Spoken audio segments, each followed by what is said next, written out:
Quand la porte de la chambre 237 s'est ouverte toute seule, à 3h33 du matin, j'aurais dû fuir. Et l'odeur, cette odeur de chair pourrie mêlée à un encens doux, m'a attiré à l'intérieur comme un hameçon dans la gorge. Et puis j'ai vu, il y avait quelqu'un allongé dans mon lit, quelqu'un qui n'y était pas quand j'ai éteint la lumière.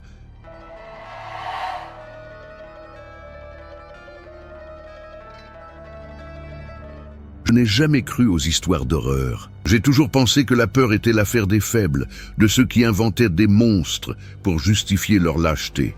Mais c'était avant de passer 5 nuits à l'hostel Blackwood, à la frontière entre la Roumanie et la Hongrie, avant de découvrir que certaines portes devaient rester fermées à jamais. C'était en octobre quand je suis arrivé. Le brouillard collait à la peau comme une seconde couche de vêtements humides et froids. L'hostel était une grande maison victorienne délabrée, avec des fenêtres trop hautes et un jardin où rien ne poussait hormis des mauvaises herbes noires. La réceptionniste était une femme d'une 60aine d'années, aux yeux si creux qu'ils ressemblaient à 2 cratères vides. Elle n'a pas souri en me tendant la clé. Elle a seulement dit, avec un accent chargé, « N'accepte pas d'invitation après minuit. » Et jamais, au grand jamais, n'ouvre la porte de la chambre 237. J'ai ri. Bien sûr que j'ai ri. Ça ressemblait à une scène de film de série B, mais elle n'a pas ri avec moi. Ses doigts osseux ont serré mon poignet avec force, ses ongles s'enfonçant dans ma peau. Je suis sérieuse, jeune fille. Il y a des choses ici qui n'appartiennent pas au monde des vivants. Ma chambre était la 14, au 2e étage. Le couloir était étroit, éclairé par des ampoules faibles qui clignotaient à intervalles irréguliers. Le papier peint avait un motif floral qui semblait bouger quand on ne le regardait pas directement. Et l'odeur, mon Dieu, cette odeur, comme si quelque chose était mort dans les murs et que personne n'avait pris la peine de l'enlever. La première nuit, j'ai entendu les pas, lents, traînants, venant du couloir. Aller et retour, toujours au même rythme. À 3h33 du matin, ils se sont arrêtés pile devant ma porte. J'ai retenu mon souffle, couverte jusqu'au cou, sentant mon cœur cogner si fort que je croyais qu'il allait exploser. Mais rien ne s'est passé. Après quelques minutes interminables, les pas ont repris, s'éloignant dans la direction opposée. Au petit déjeuner, j'ai rencontré les autres clients. Il y avait un couple français qui se disputait à voix basse, un routard australien aux cernes profonds et une fille japonaise qui ne parlait à personne, ne faisant que griffonner furieusement dans un carnet. J'ai demandé pour les pas nocturnes. L'Australien m'a regardé comme si je venais de signer mon arrêt de mort. « Tu as entendu les pas? Alors tu es déjà marqué » a-t-il dit d'une voix tremblante. Nous les avons tous entendus la première nuit. Et nous avons tous essayé de partir, mais nous n'avons pas pu. C'est comme si quelque chose nous retenait ici. Je voulais rire encore, mais je n'ai pas pu. Parce qu'au fond, je le savais déjà. J'avais essayé de sortir plus tôt, juste après le petit déjeuner.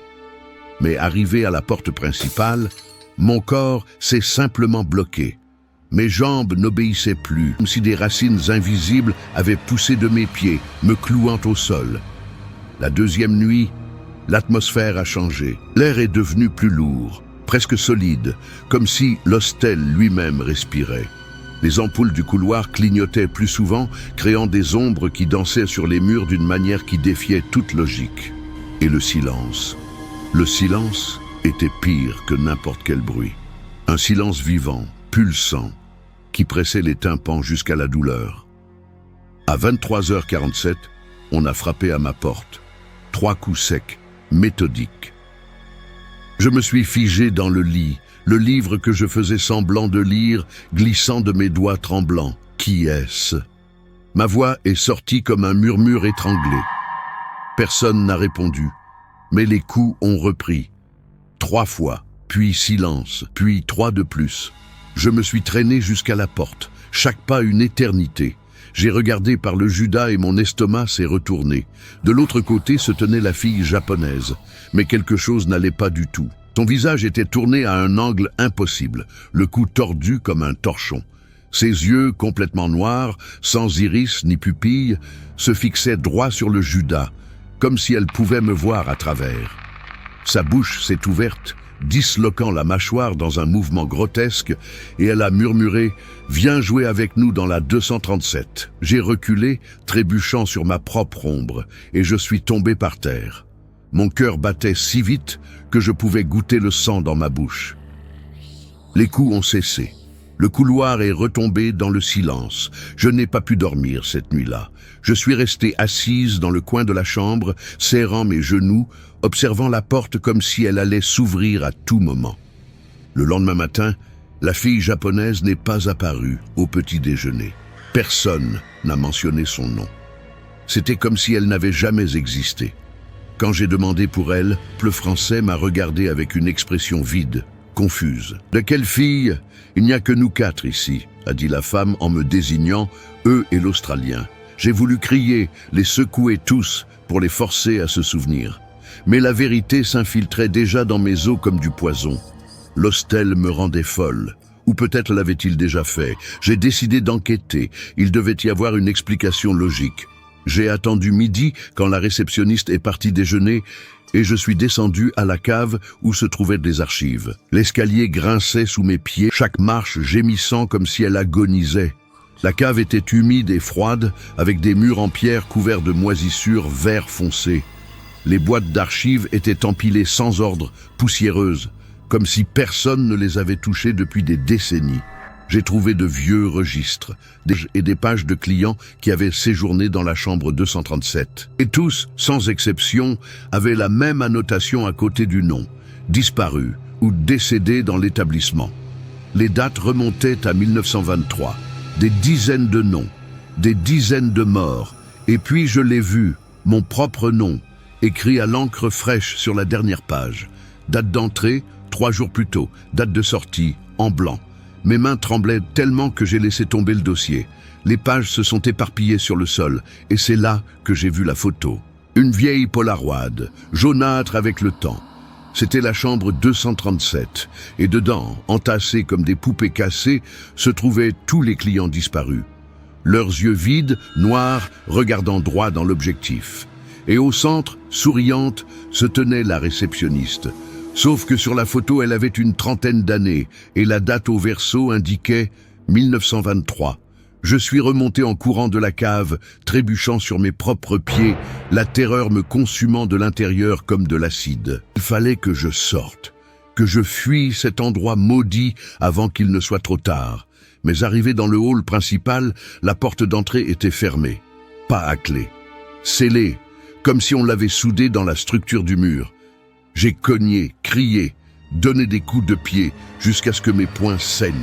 Rien. L'hostel m'avait avalé entière. « Tu ne peux pas partir », a dit une voix derrière moi. C'était l'Australien, mais sa voix sonnait différemment, déformée, comme si plusieurs voix parlaient en même temps à travers lui. Aucun de nous ne peut. Nous avons été choisis dès l'instant où nous avons franchi la porte. Je me suis retourné lentement. Il se tenait au milieu du couloir, avec le couple français. Tous avaient ses yeux, noirs, vides, morts. Ils ont commencé à marcher vers moi, les mouvements raides, mécaniques, comme des marionnettes tirées par des fils invisibles. « Il est temps que tu rencontres la chambre 237, ont-ils dit à l'unisson. Elle t'attend. » J'ai couru comme jamais dans ma vie, montant les escaliers en trébuchant, le cœur explosant dans la poitrine. Je pouvais entendre leurs pas derrière moi, ce traînement lent et méthodique que j'entendais toutes les nuits. J'ai atteint le 2e étage et le couloir s'est étiré devant moi. Impossible, interminable. Les portes des chambres se multipliaient, des centaines, toutes identiques. Toutes, sauf une. La chambre 237 brillait au bout du couloir comme une plaie ouverte. La porte était entr'ouverte, et de cette fente s'échappait une lumière jaunâtre, malsaine, qui pulsait comme des battements de cœur. L'odeur était insupportable maintenant.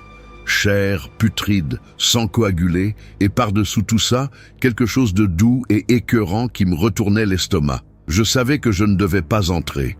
Chaque fibre de mon être hurlait de ne pas franchir cette porte. Mais mes pieds bougeaient seuls, tirés par une force que je ne pouvais pas contrôler.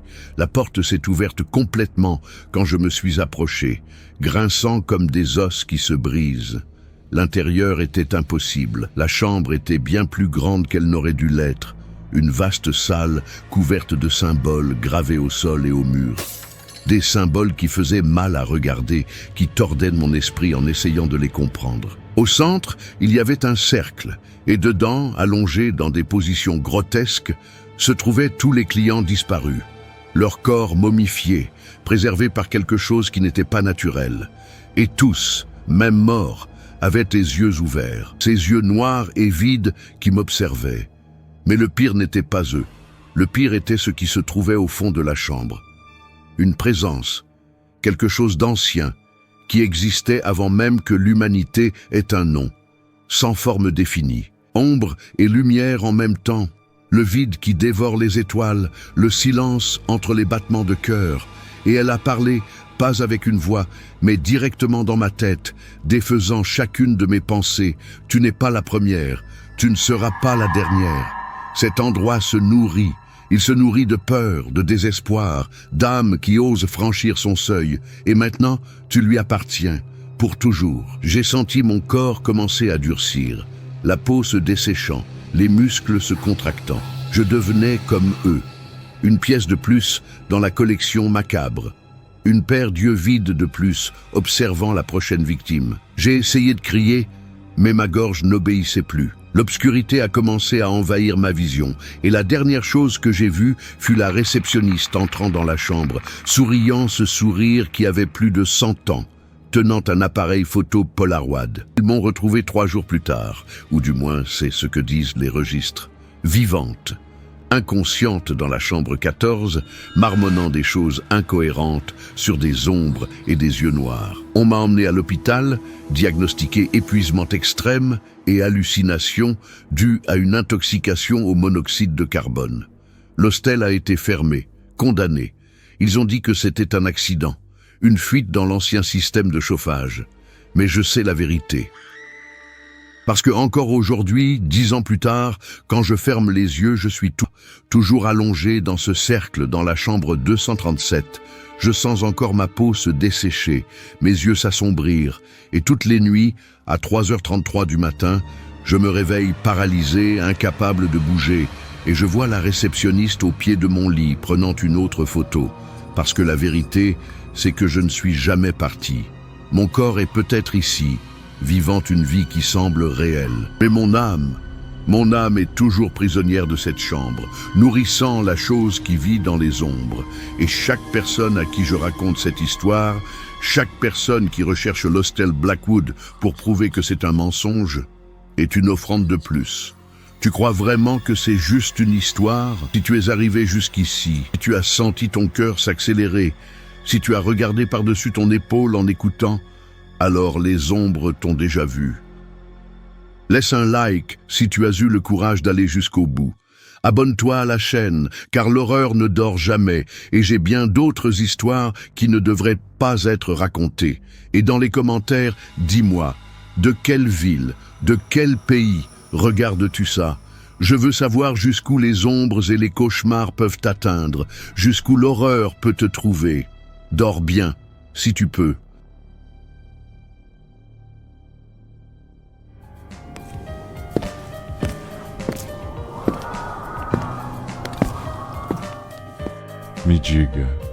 Quand je me suis rendu compte que tout le monde dans l'auberge portait des masques, il était déjà trop tard.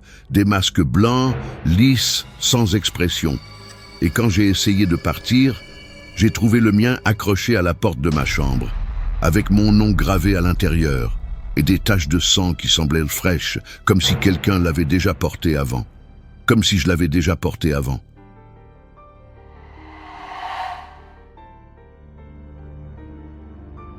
Il y a des endroits dans le monde qui existent dans les fissures. Des endroits que tu ne trouves que quand tu es perdu, quand l'épuisement brouille ton jugement, quand tu abandonnes de chercher et que tu acceptes simplement n'importe quoi. L'auberge Persona était l'un de ces endroits. Je ne me souviens même pas comment j'y suis arrivé. J'étais à Budapest, mais je m'étais perdu en essayant de trouver un bar underground dont quelqu'un avait parlé. J'ai fini dans une partie de la ville qui n'apparaissait pas sur Google Maps, où les rues étaient trop étroites et les lumières des réverbères clignotaient à une fréquence qui faisait brûler les yeux. Mon téléphone s'est éteint, ma batterie externe aussi. Et puis, j'ai commencé à marcher sans direction, juste en suivant l'instinct, jusqu'à ce que je voie l'enseigne. Auberge Persona, sois qui tu es vraiment. C'était écrit dans plusieurs langues, y compris certaines que je ne reconnaissais pas, avec des symboles qui semblaient bouger quand tu ne les regardais pas directement. Le bâtiment était étroit, coincé entre deux magasins abandonnés, avec une porte rouge qui semblait vibrer d'une lumière propre. J'aurais dû continuer à marcher, mais j'étais fatigué, perdu, et la nuit devenait froide d'une manière qui pénétrait jusqu'aux os. J'ai poussé la porte. Elle s'est ouverte sans résistance, sans bruit.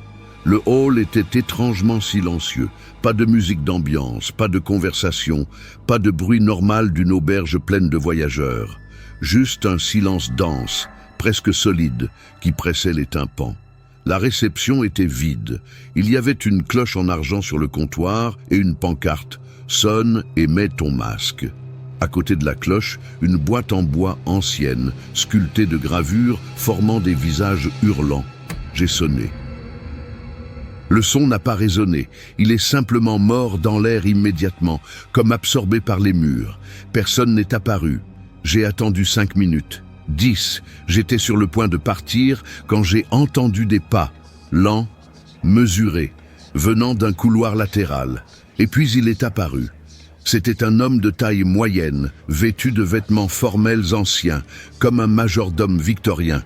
Mais son visage était couvert d'un masque blanc, lisse, sans bouche, sans nez, sans yeux. Juste une surface plane de porcelaine qui réfléchissait mon visage vers moi, déformé.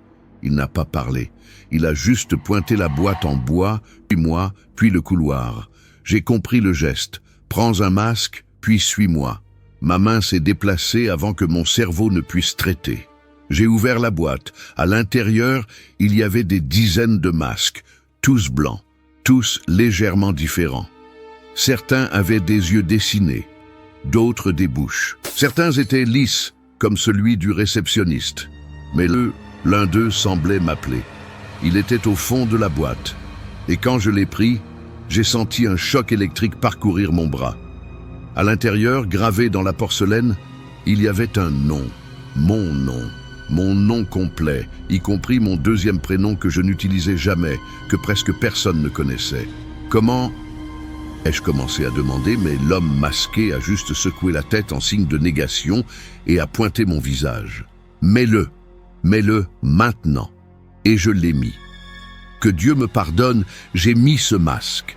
Au moment où la porcelaine froide a touché ma peau, quelque chose a changé. Le monde est devenu différent. Les couleurs étaient plus vives, plus vivantes, mais en même temps plus sombres. Je pouvais voir des choses que je n'aurais pas dû pouvoir voir. Des ombres, là où rien ne les projetait, du mouvement au coin de l'œil, des formes humanoïdes se dissolvant dans les murs. Le réceptionniste a fait un geste d'approbation et a commencé à marcher. Je l'ai suivi dans le couloir, mais pas résonnant de façon étrange, comme si je marchais sur quelque chose de creux.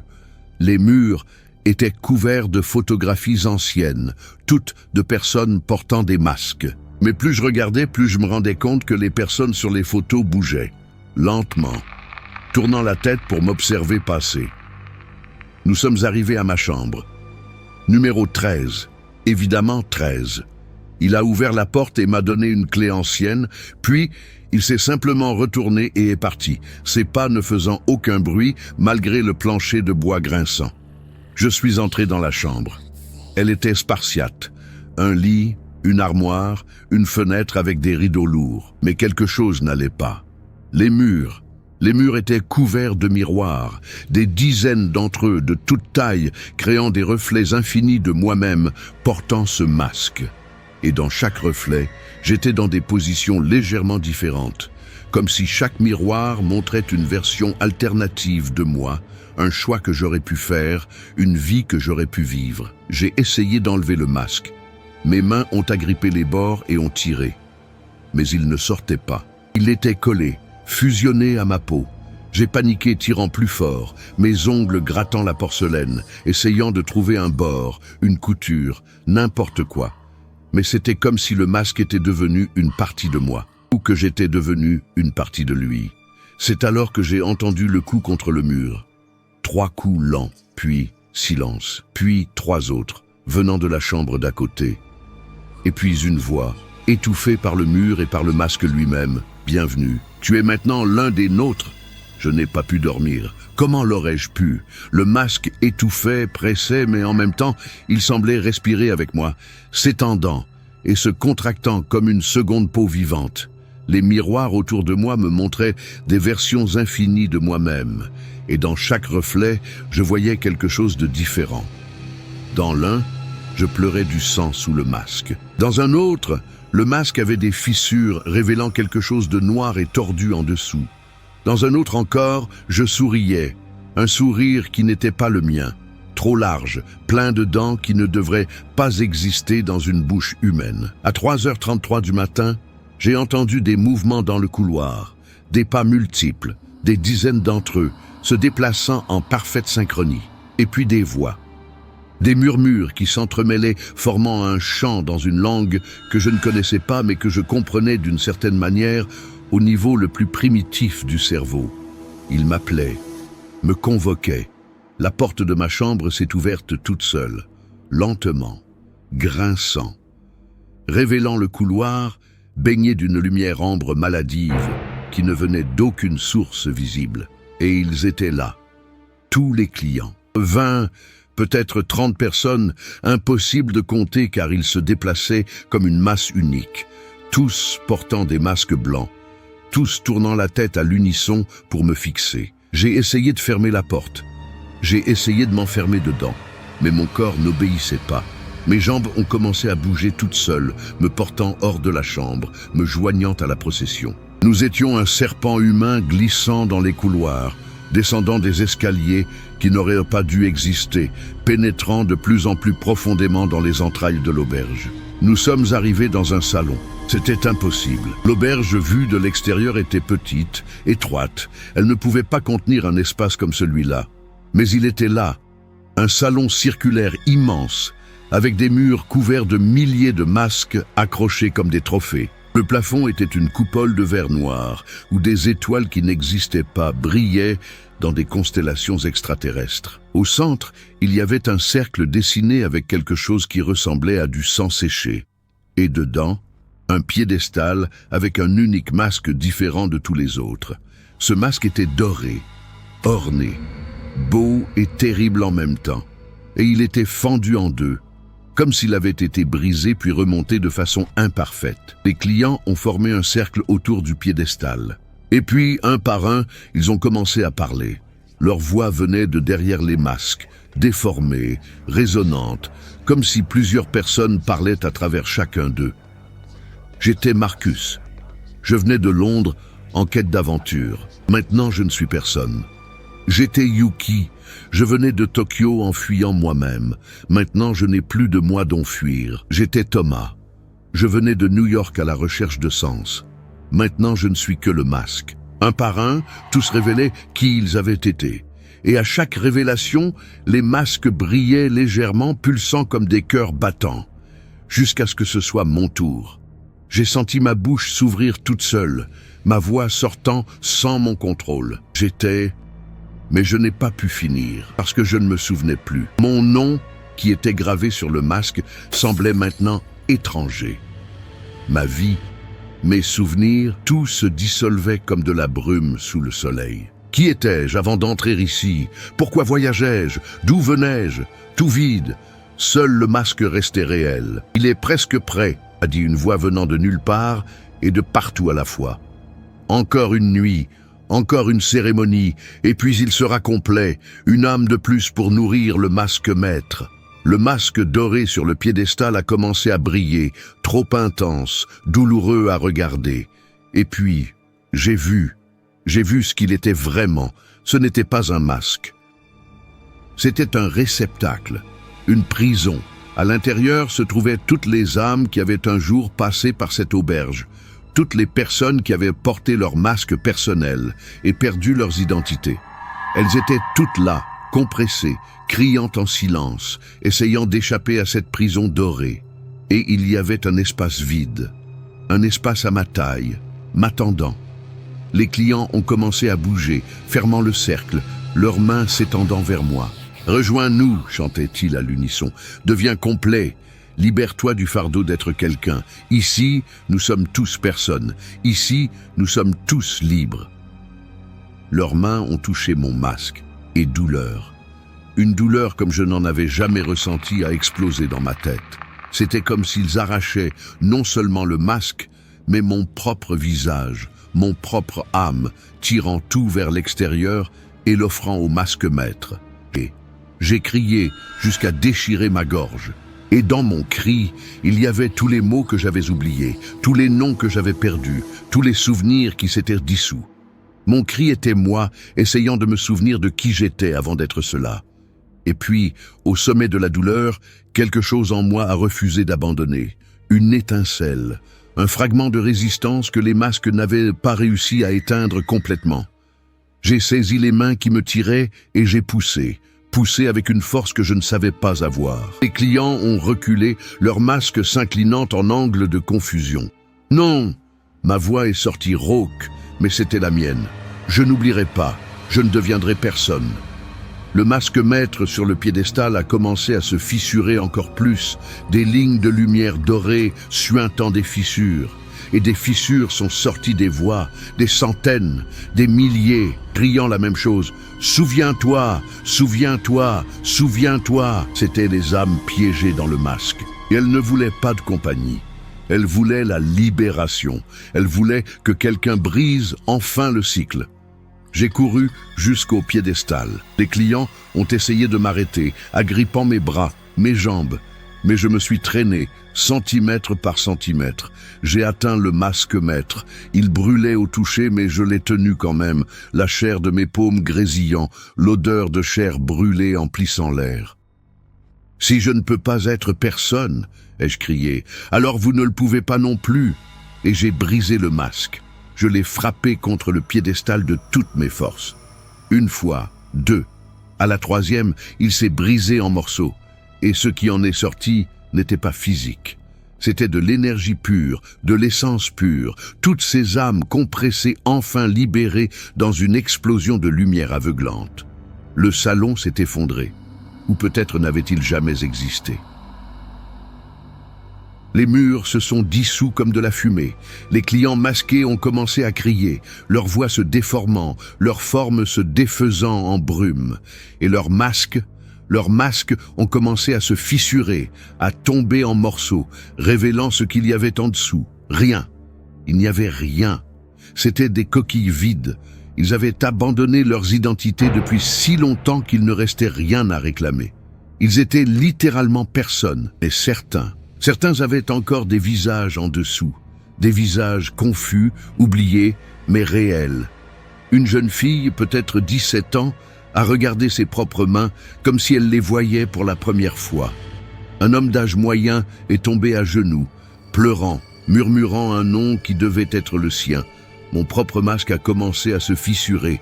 J'ai senti qu'il se défaisait, par fragments, tombant de mon visage comme une coquille d'œuf. Et à chaque morceau qui tombait, les souvenirs revenaient. Mon nom, ma vie, pourquoi je voyageais, tout revenant comme un tsunami. L'auberge a commencé à s'effondrer pour de vrai maintenant. Les murs implosaient, le plafond s'écroulait, et j'ai couru en portant la jeune fille qui venait de récupérer son visage, tirant l'homme d'âge moyen qui était encore en état de choc. D'autres nous ont suivis, les quelques-uns qui avaient encore quelque chose d'humain restant. Nous sommes sortis par la porte rouge et elle a disparu derrière nous. Tout le bâtiment a disparu, comme s'il n'avait jamais existé.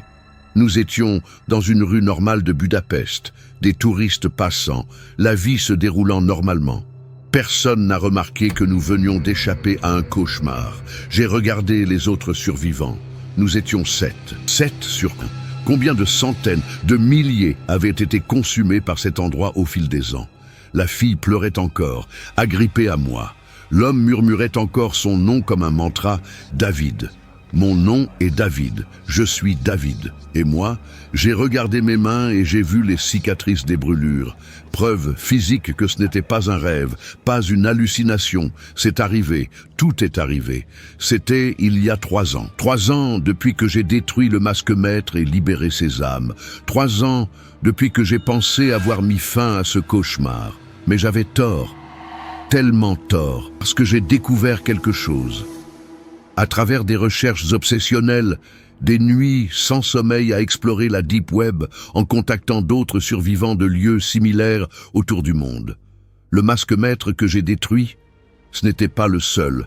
C'était l'un de beaucoup, peut-être des centaines, peut-être des milliers, répartis dans le monde entier dans des auberges, des hôtels, des pensions, tous connectés dans un réseau qui existe depuis des siècles.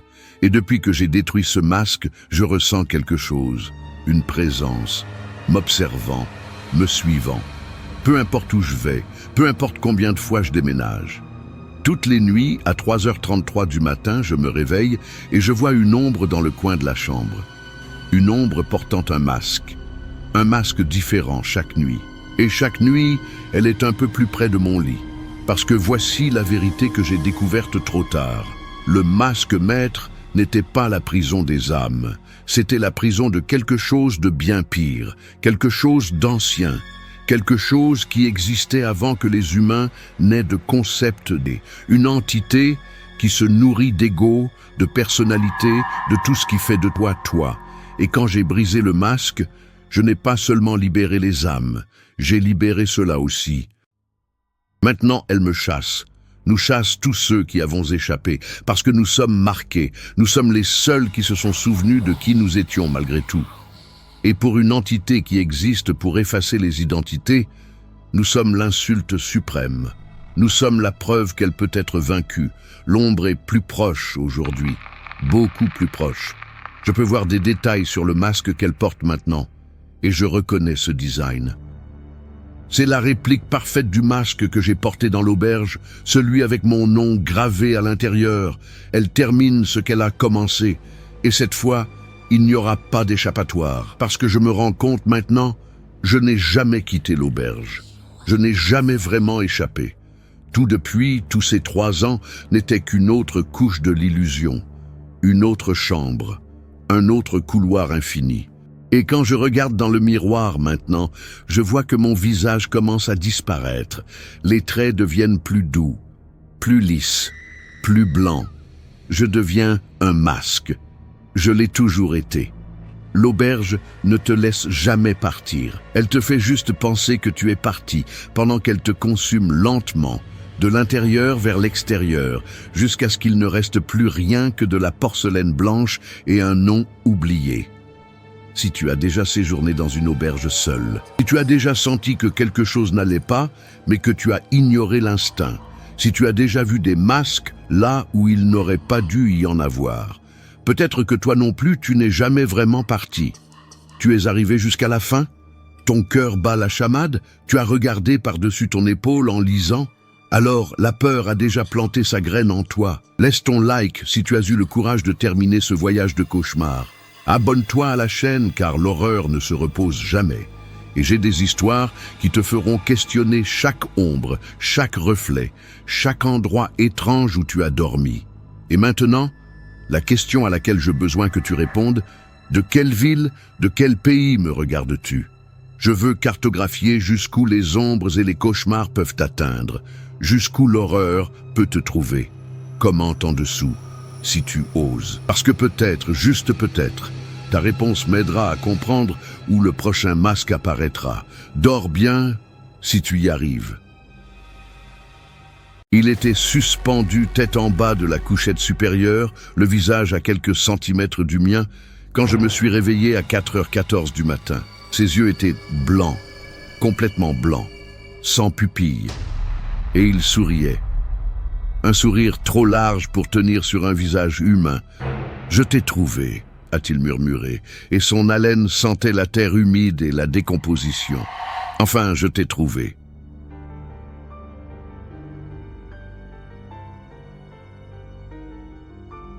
J'aurais dû faire attention au prix. $15 la nuit à Prague, dans le centre historique. C'était trop beau pour être vrai, mais j'étais fauché, en voyage à travers l'Europe avec l'argent compté, dormant dans n'importe quel trou qui rentrait dans le budget. L'auberge Saint-Cyprien semblait parfaite sur le site. Avis 5 étoiles, photos jolies de chambres partagées propres et cosy. Bien sûr, tous les avis avaient été postés la même semaine. Bien sûr, aucun n'avait de photo de profil. Mais j'étais jeune, stupide, et je croyais tout savoir. Je suis arrivé la nuit quand la ville était déjà plongée dans cette obscurité européenne qui semble avaler la lumière des réverbères. L'auberge était dans une ruelle étroite, coincée entre deux bâtiments abandonnés. La façade était en pierres anciennes, rongée par l'humidité, avec des fenêtres qui semblaient des yeux aveugles fixant le vide. La porte principale n'avait pas de sonnette. Juste un heurtoir en fer en forme de main squelettique. À l'intérieur, l'endroit sentait le moisi et d'autres, quelque chose d'organique, comme de la viande laissée à pourrir lentement. Le hall était minuscule, mal éclairé par une ampoule qui pendait du plafond, projetant des ombres nerveuses sur les murs écaillés. Pas de réceptionniste, juste une cloche ancienne sur le comptoir et un mot écrit à la main. Sonnez et attendez. J'ai sonné. Le son a résonné dans les profondeurs du bâtiment, beaucoup plus profond que ce qui aurait dû être possible. J'ai attendu 5 minutes. 10. Quand j'étais sur le point de partir, il est apparu. C'était un homme grand, terriblement maigre, avec une peau si pâle qu'elle semblait translucide sous la lumière faible. Ses yeux étaient trop enfoncés, les orbites semblaient des cratères noirs sur le visage. Il ne clignait pas des yeux, pas une fois pendant qu'il me fixait. « Chambre 8 !» a-t-il dit d'une voix qui sonnait comme des brindilles qui se cassent. « Couchette inférieure, avait de la compagnie. » Il ne m'a pas laissé le temps de poser des questions. Il a juste lancé la clé dans ma direction et a disparu par une porte latérale avant que je puisse l'attraper en l'air. La clé était vieille, rouillée, avec une étiquette en papier jauni où il était écrit seulement 8 inférieur. Je suis monté par les escaliers grinçants jusqu'au 2e étage. Le couloir était étroit, les murs couverts d'un papier peint qui avait été rouge, mais qui était maintenant marron de saleté et de temps. Les ampoules clignotaient à un rythme irrégulier, créant un effet stroboscopique qui faisait palpiter ma tête. J'ai trouvé la chambre 8 au bout du couloir. Quand j'ai ouvert la porte, l'odeur m'a frappé comme un coup de poing. Terre humide, comme si quelqu'un avait creusé une tombe à l'intérieur. La chambre était petite, il n'y avait que la couchette en métal rouillé, une armoire tordue et une fenêtre avec du verre fissuré qui donnait sur une impasse. Le lit du haut était occupé. Je pouvais voir les contours de quelqu'un allongé, couvert d'un drap gris qui montait et descendait dans une respiration lente, trop lourde. « Salut !» ai-je tenté, ma voix sonnant petite dans cet espace claustrophobe. Aucune réponse, juste cette respiration, lourde, humide, comme si elle venait de poumons remplis de liquide. J'ai décidé de ne pas insister. Les voyageurs d'auberge pouvaient être bizarres. Peut-être qu'ils dormaient profondément. Peut-être qu'ils ne parlaient pas anglais. Peut-être qu'il était juste asocial. J'ai jeté mon sac à dos dans l'armoire et je me suis allongé sur la couchette inférieure, habillé, sans même enlever mes chaussures. Quelque chose au fond de mon esprit criait que je devrais sortir de là. Mais j'étais épuisé. J'avais marché toute la journée. Mes yeux se sont fermés avant que je puisse lutter contre le sommeil. Ce fut une erreur. La plus grande erreur de ma vie. Je me suis réveillé avec la sensation d'être observé. Tu sais, cette certitude primitive, instinctive, qui vient de millions d'années d'évolution disant que tu es la proie. C'était ça. Tout mon corps était rigide, couvert de sueur froide, le cœur battant à un rythme frénétique. J'ai regardé l'heure sur mon portable. 2h47 du matin. La respiration du haut avait changé. Elle n'était plus lente et lourde. Elle était rapide, haletante, comme si quelqu'un venait de courir un marathon. Et il y avait un autre son humide, comme de la chair frottant contre du métal, comme si la personne dans le lit du haut se tordait, frottant le corps contre les barreaux rouillés de la couchette. « Ça va ?» ai-je demandé, ma voix sortant comme un murmure étranglé. Le son s'est arrêté instantanément. Silence absolu, ni respiration, rien. C'était comme si la personne du haut avait simplement cessé d'exister. Et puis, lentement, quelque chose a commencé à bouger.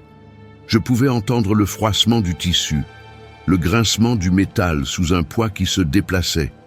Quelqu'un descendait du lit du haut, mais pas par les échelons latéraux. Il descendait par l'avant, en rampant, comme une araignée géante, avec des membres pliés à des angles impossibles, se déplaçant avec une fluidité qui n'était pas naturelle. Je pouvais voir la silhouette dans l'obscurité, une forme humanoïde, mais fausse de toutes les manières possibles. Les bras étaient trop longs. La tête pendait à un angle étrange. Et puis il s'est arrêté, suspendu tête en bas, à quelques centimètres au-dessus de moi. J'ai fermé les yeux de toutes mes forces, chaque muscle de mon corps criant pour courir, mais j'étais paralysé par la terreur la plus pure que j'ai jamais ressentie. Je pouvais sentir son haleine sur mon visage. Terre, décomposition, quelque chose de mort depuis longtemps. Et puis il a parlé, la voix était un bruit d'insectes rampants. Tu sens différent, tu sens vivant. J'ai ouvert les yeux sans pouvoir m'en empêcher. Et j'ai immédiatement souhaité ne pas l'avoir fait. Son visage était si proche que je pouvais compter chaque pore, chaque verrue, chaque morceau de peau qui se décollait. Mais le pire était les yeux. Blancs. Complètement blancs, comme des œufs durs, sans coquille, sans iris, sans pupille. Et pourtant je savais qu'il me voyait. Me voyait d'une manière qui allait bien au-delà de la vision physique. Il a souri. La bouche s'est ouverte révélant des dents noires, pourrie, et une langue grise qui était trop longue, fourchue au bout comme celle d'un serpent. « Ça fait si longtemps », a-t-il murmuré, la langue dansant dans l'air entre nous. « Si longtemps depuis que j'ai eu un vrai compagnon de chambre. » Les autres, ils n'ont pas tenu longtemps, mais toi, tu sembles fort. J'ai réussi à bouger, je ne sais pas comment, mais j'y suis arrivé. J'ai roulé hors du lit dans un mouvement désespéré, tombant au sol avec un bruit sourd qui a résonné dans mes os. J'ai couru vers la porte, mes mains tremblant tant que je pouvais à peine tourner la poignée. Mais quand j'ai enfin ouvert, le couloir de l'autre côté n'était pas le même. Il était plus sombre, plus long, s'étendant à l'infini dans les deux directions. Les portes se multipliaient, des centaines d'entre elles, toutes identiques, toutes avec le numéro 8 écrit en sang frais qui coulait sur le bois. J'ai entendu le bruit de lui descendant complètement du lit, les pieds nus touchant le sol, avec un contact humide et lourd. « Ça ne sert à rien de courir », a-t-il dit, maintenant debout, sa forme allongée remplissant l'encadrement de la porte. « Cet endroit nous garde ensemble, pour toujours. Tu es à moi maintenant, mon ami, mon compagnon, ma nourriture. » J'ai couru quand même, j'ai couru dans le couloir impossible, les portes passant comme des flous, ses pieds traînant derrière moi à un rythme constant et implacable.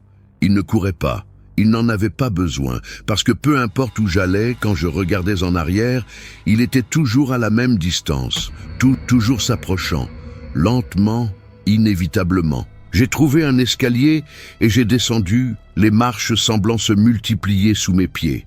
J'ai descendu jusqu'à ce que mes poumons brûlent, jusqu'à ce que mes jambes crient, jusqu'à ce que je sois sûr d'avoir descendu bien plus de 2 étages. Et quand j'ai enfin atteint le bout, j'étais de retour dans la chambre 8. Il était assis sur mon lit, m'attendant, ce sourire impossible étiré sur le visage mort. « Tu ne comprends pas encore, hein ?» a-t-il dit, inclinant la tête à un angle qui a fait craquer les os du cou. « Tu ne sortiras jamais, personne ne sort. Cet endroit... il se nourrit, et je suis le berger. J'amène les moutons à l'abattoir. » J'ai reculé jusqu'à heurter mon dos contre le mur froid. Il n'y avait nulle part où aller. La chambre était un piège, et j'y étais entré volontairement. Il s'est levé, se déplaçant avec cette fluidité grotesque, les membres se pliant de façon qui défiait l'anatomie. « Tu veux savoir comment je suis arrivé ici ?» a-t-il murmuré, s'approchant centimètre par centimètre. « Tu veux savoir ce qui est arrivé à tous les autres hôtes qui ont dormi dans ce lit ?» Il a pointé le sol, sous la couchette. « Creuse !» a-t-il ordonné. « Creuse et découvre. Je ne voulais pas. Mon Dieu, comme je ne voulais pas. » Mais mes mains ont commencé à bouger toutes seules, grattant le plancher de bois pourri. Les planches ont cédé trop facilement, comme si elles avaient déjà été enlevées des milliers de fois. Et puis, Je l'ai senti. Terre fraîche et humide sous le plancher. J'ai creusé avec mes mains nues, les ongles se cassant, les doigts saignants, et puis j'ai touché quelque chose de mou. Quelque chose qui cédait sous la pression. J'ai tiré et j'ai failli vomir. C'était une main humaine en décomposition, les doigts tordus comme des griffes, la peau verdâtre se détachant des os. « Continue », a-t-il murmuré derrière moi, si proche que je pouvais sentir son haleine fétide sur ma nuque. Il y en a plus, beaucoup plus. J'ai creusé plus profond, des larmes coulant sur mon visage, la terreur et la nausée se battant en moi. J'ai trouvé plus de parties, des bras, des jambes, des côtes exposées, des crânes avec des cheveux encore collés. Il y en avait des dizaines de corps, des dizaines de personnes qui avaient dormi dans cette chambre et n'en étaient jamais sorties. Tous enterrés sous l'endroit où j'avais dormi. « Maintenant tu comprends », a-t-il dit, sa voix résonnant comme si elle venait de très loin. « Cette auberge n'existe pas pour les vivants. Elle existe comme passage, un portail, et je suis le gardien. J'ai été le premier hôte, il y a 120 ans. J'ai été le premier que l'auberge a choisi. Et depuis, j'amène les autres, je nourris la chose qui vit dans les fondations. » Il s'est accroupi à côté de moi, ses yeux blancs fixés sur mon visage. « Mais voici le secret que personne ne découvre à temps. Tu n'as pas besoin de mourir ici, tu peux devenir comme moi. Tu peux être le prochain gardien. Tout ce que tu as à faire est de choisir, être enterré avec les autres, ou rester, pour toujours, en amenant de nouveaux hôtes, en maintenant le cycle. » Je l'ai regardé, les corps pourris à mes pieds, la chambre qui semblait pulser de vie propre. Et puis j'ai compris pourquoi l'homme pâle de la réception avait ses yeux vides. J'ai compris pourquoi l'auberge n'apparaissait jamais sur les cartes réelles. J'ai compris pourquoi je ne pouvais pas sortir. « Choisis », a-t-il répété, tendant cette main cadavérique vers moi. « Ou rejoins-les dans la terre, ou rejoins-moi dans l'éternité. » J'aurais dû choisir la mort. J'aurais dû le laisser m'enterrer avec les autres et enfin reposer. Mais la peur, l'instinct de survie, cette partie primitive du cerveau qui ferait n'importe quoi pour continuer à exister, a choisi pour moi. J'ai pris sa main. C'était il y a 7 ans. 7 ans depuis que je suis devenu l'hôte de la couchette supérieure. 7 ans à amener des voyageurs imprudents, pour dormir en dessous de moi. Je les observe dormir. J'écoute leurs battements de cœur ralentir quand ils se rendent compte que quelque chose ne va pas. Et quand ils se réveillent, quand ils me voient suspendu au-dessus d'eux avec mes yeux qui ne voient plus la lumière, je fais la même offre qui m'a été faite. La plupart choisissent de lutter. Ils choisissent toujours de lutter d'abord. Mais à la fin, quand ils se rendent compte qu'il n'y a pas d'issue, quand ils creusent et trouvent les corps, quand ils comprennent que cet endroit transcende les lois de la réalité, certains choisissent comme j'ai choisi. Ils deviennent gardiens d'autres chambres, d'autres auberges. Parce que cet endroit n'est pas unique. C'est juste un nœud dans un réseau qui s'étend à travers le monde entier. Et le pire, c'est que je suis encore moi. Je pense encore. Je ressens encore. Je me souviens encore de qui j'étais avant de prendre cette main cadavérique. Mais maintenant, je suis prisonnier dans mon propre corps, mort-vivant, observant à travers des yeux qui ne sont plus les miens pendant que j'attire plus d'âmes dans ce puits de désespoir. L'homme qui m'a transformé, il a enfin reposé.